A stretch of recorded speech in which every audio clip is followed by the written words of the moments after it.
Tes 1, 2, 3. Assalamualaikum warahmatullahi wabarakatuh. Ketemu lagi di video saya. Kali ini saya akan berbagi bagaimana membuat jurnal pembelajaran sosial emosional.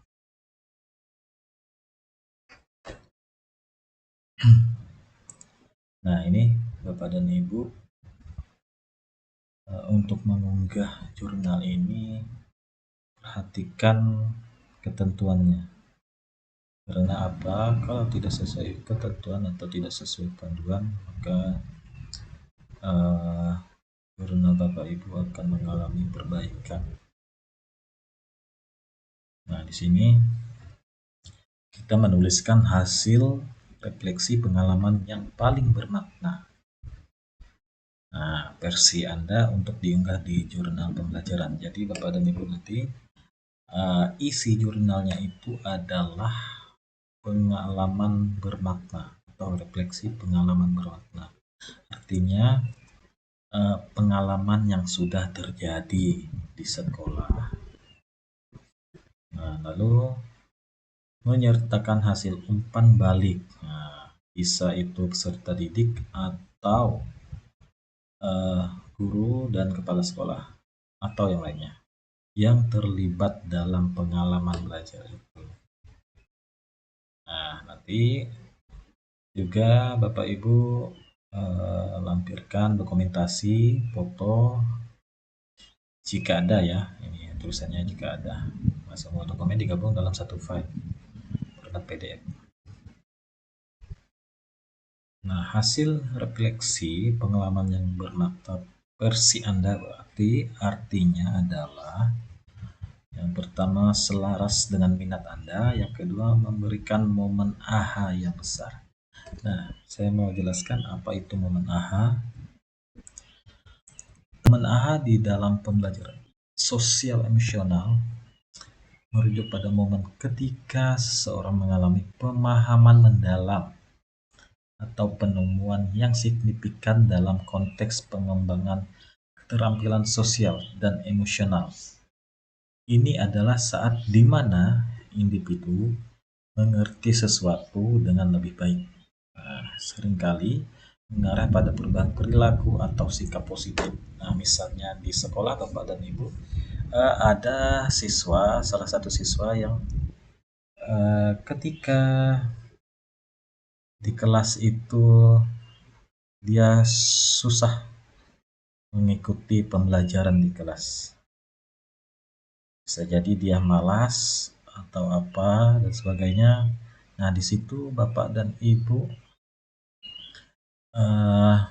menceritakan momen atau pengalaman yang Bapak Ibu alami di kelas. Misalnya tadi ya, ada siswa yang malas belajar di kelas. Nah, di situ Bapak dan Ibu cari tahu apa penyebab atau latar belakangnya. Nah, lalu kalau sudah tahu, Bapak dan Ibu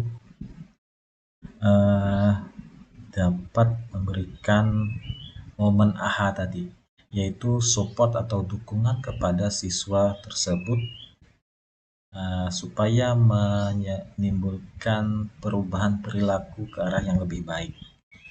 Oke, mungkin seperti itu ya momen aha itu. Nah, langsung saja di sini saya lihatkan jurnal punya teman saya.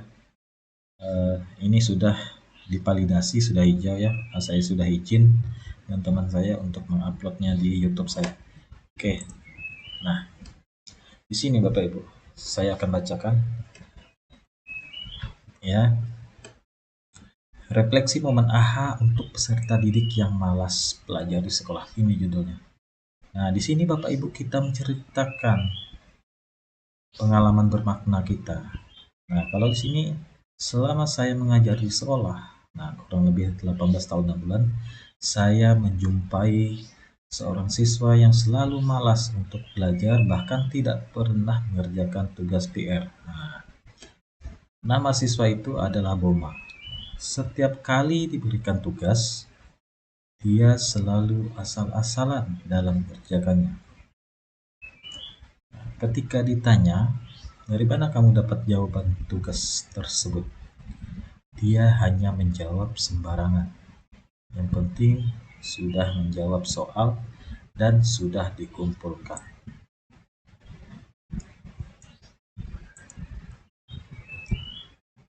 Nah, saya sebagai guru merasa jengkel. Kadang-kadang belum waktunya pulang, dia sudah minta pulang.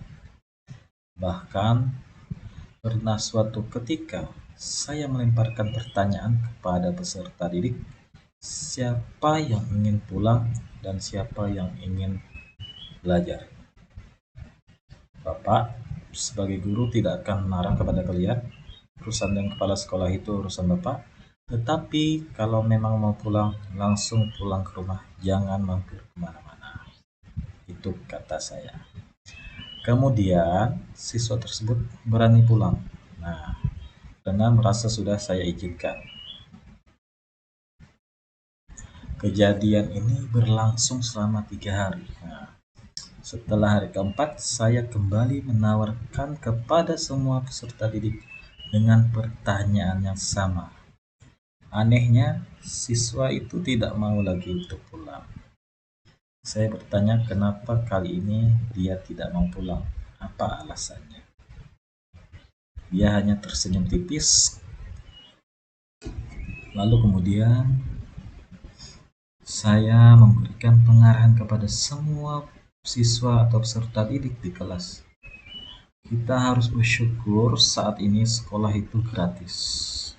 Lebih-lebih di sekolah kita ini tidak banyak tuntutan mengenai kelengkapan peralatan sekolah. Yang terpenting kalian semua rajin ke sekolah untuk mengikuti pembelajaran dengan sungguh-sungguh. Kasihan orang tua kalian yang telah membiayai perlengkapan sekolah dan uang jajan jika kalian tidak mendapatkan ilmu pengetahuan.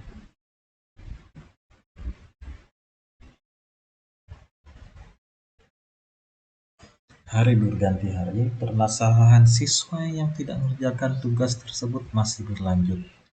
Masih belum ada perubahan. Nah, lalu kemudian sore harinya saya berinisiatif untuk menemui orang tua ya ini orang tua Boma di rumah untuk menyampaikan perihal anaknya di sekolah. Nah, jadi di sini di cerita pengalaman bermakna teman saya ini dia berinisiatif untuk menemui orang tua Boma di rumahnya untuk menyampaikan tentang anaknya di sekolah.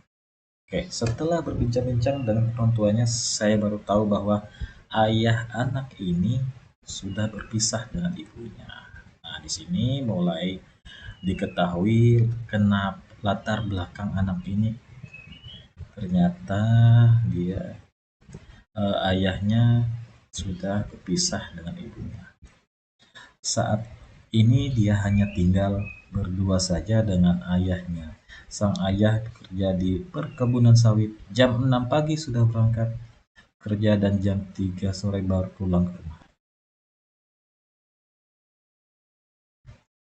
Nah, ternyata penyebab Boma berperilaku demikian adalah karena orang tuanya sudah berpisah sehingga dia kurang mendapatkan perhatian dari orang tuanya.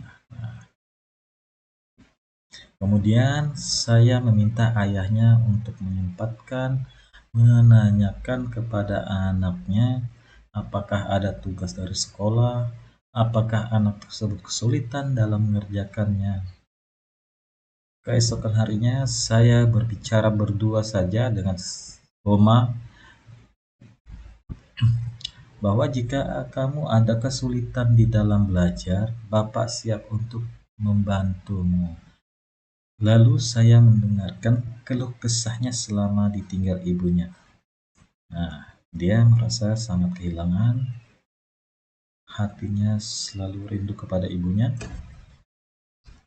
Tak terasa air matanya menetes ketika bercerita kepada saya.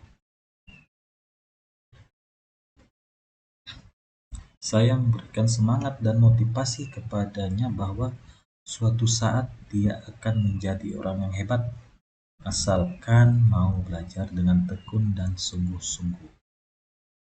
Nah, ternyata saya perlu mendengarkan siswa agar tahu apa permasalahan dan latar belakangnya, sehingga di dalam pembelajaran itu dia terganggu. Ya. Setelah 2 bulan kemudian, Boma sudah setelah 2 bulan kemudian, Boma sudah ada perubahan.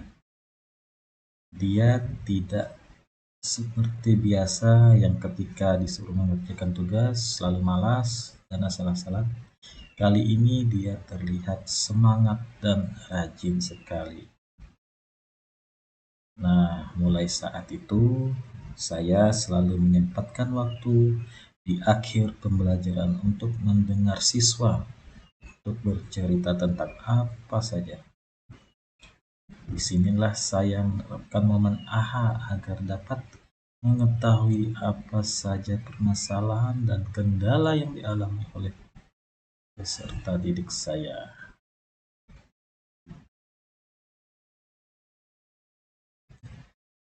Nah, ini ada di panduan ya, kita melanjutkan mulai karena kini saya memahami dan percaya akan pentingnya pembelajaran sosial emosional untuk murid-murid dan diri saya, maka kedepannya titik-titik. Nah, sampai sini kedepannya Bapak dan Ibu melanjutkan kalimatnya. Kalau di sini, sebagai guru saya akan menerapkan pembelajaran sosial emosional ke dalam proses pembelajaran sehari-hari di kelas sebagai umpan balik untuk membangun rasa percaya diri dan keterampilan emosional pendidik dan peserta didik. Saya akan lebih banyak berefleksi dan memberikan umpan balik kepada siswa. Selain itu, pembelajaran sosial emosional dapat menciptakan lingkungan belajar yang positif untuk perkembangan peserta didik secara akademik dan emosional. Nah, di saat kita berhasil menerapkan momen AHA, lengkaplah sudah kebahagiaan sebagai seorang pendidik. Oke, selanjutnya di sini ada umpan balik siswa. Bapak dan Ibu boleh memasukkan umpan balik siswa ataupun teman sejawat di sekolah ataupun kepala sekolah. Nah, ini umpan balik Boma tadi ditulis tangan saja Bapak Ibu di buku ya. Lalu lampirkan di sini. Nah, selanjutnya di sini ada diskusi, ada dokumentasi dengan kepala sekolah melaporkan perkembangan si Boma ini. Selanjutnya ada dokumentasi bersama Boma. Disinilah momen bertanya kepada si Boma ada permasalahan apa untuk menggali informasi tentang permasalahan yang dihadapi oleh si Boma. Selanjutnya ada dokumentasi diskusi bersama teman sejawat dan kepala sekolah. Nah, di sini menceritakan tentang keadaan si Boma di kelas, ya, bagaimana langkah-langkah yang diambil supaya anak ini bisa rajin belajar di kelas atau di sekolah. Oke, hanya 7 halaman. Oke, Bapak dan Ibu, semoga ini membantu ya bagi Bapak dan Ibu yang akan membuat jurnal pembelajaran sosial dan emosional. Semoga ini bermanfaat untuk kita semua. Wabillahi taufiq wal hidayah. Wassalamualaikum warahmatullahi wabarakatuh.